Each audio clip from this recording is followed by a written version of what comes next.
이 LMO, GMO의 국제적인 논의 동향이 어떤지는 제가 알고 있습니다.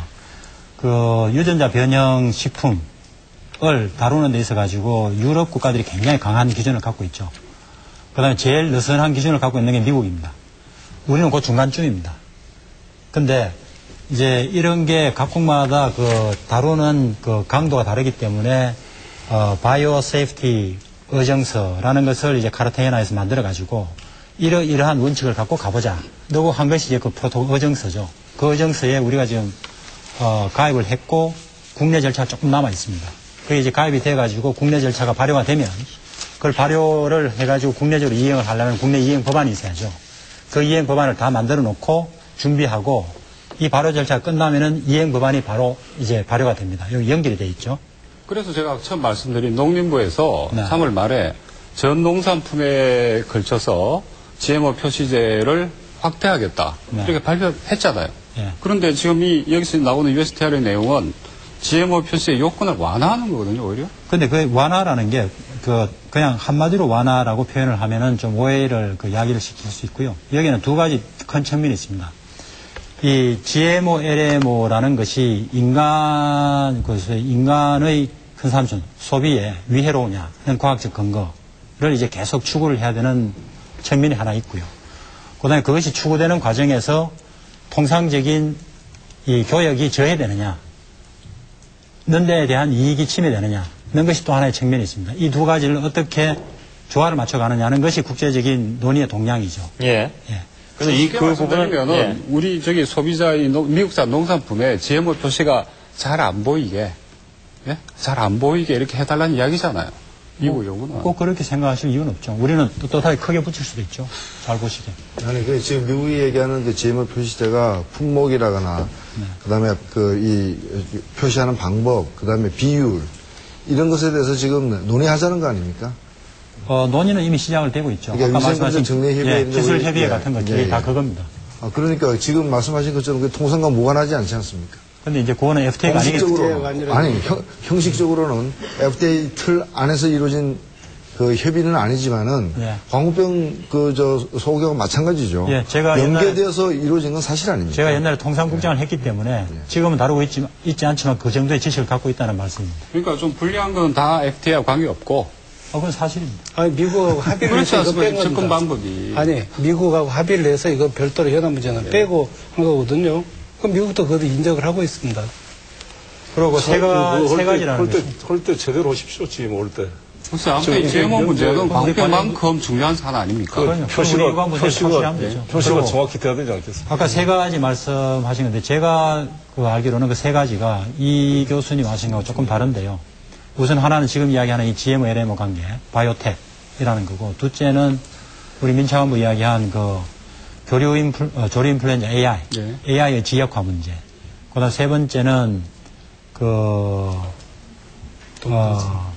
동물이죠. 동물, 그러니까 폴트리, 포크, 돼지고기, 닭고기의 위생 동등성 문제.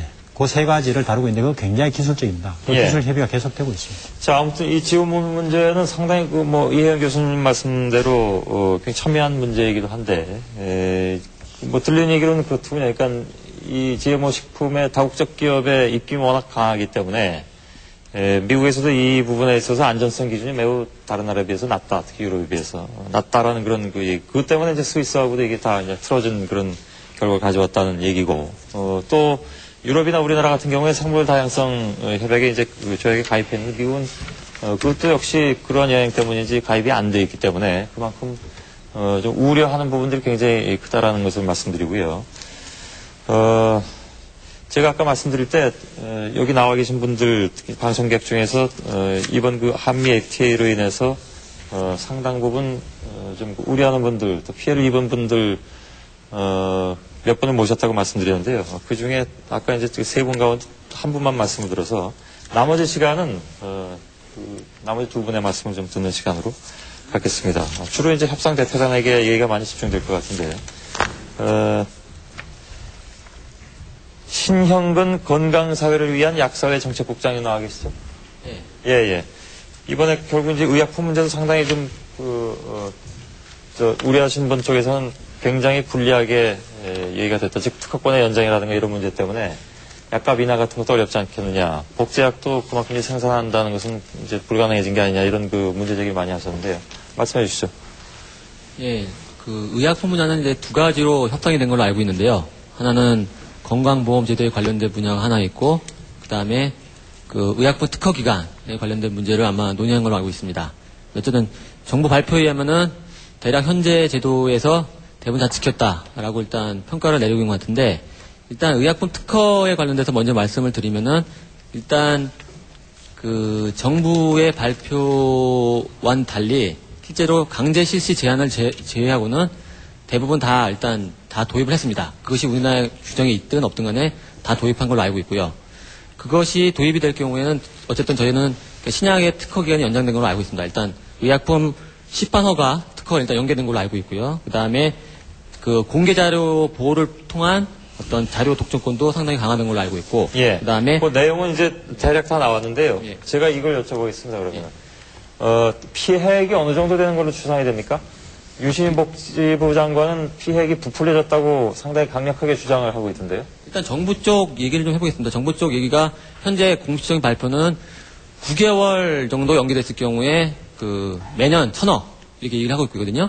근데 이 피해액은 국민건강보험 재정의 피해는 빼고 국내 제약산업의 피해액만 추산한 겁니다. 예. 그리고 또한 그 보건산업진흥원에서 그 특허 연가로 인해 가지고 한 2년 정도 연장되었을 경우에는 1조 정도 추계를 낸 적이 있습니다.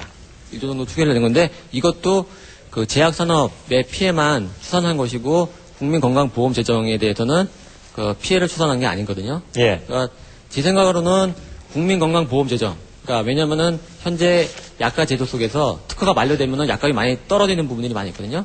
그런 부분들을 감안한다면은 저희들은 판단하기에 예를 들어서 물론 특허 기간이 어떻게 설정되냐는 틀리겠지만은 저희들이 한 5년 정도 연장됐을 경우에 뭐 3조 이상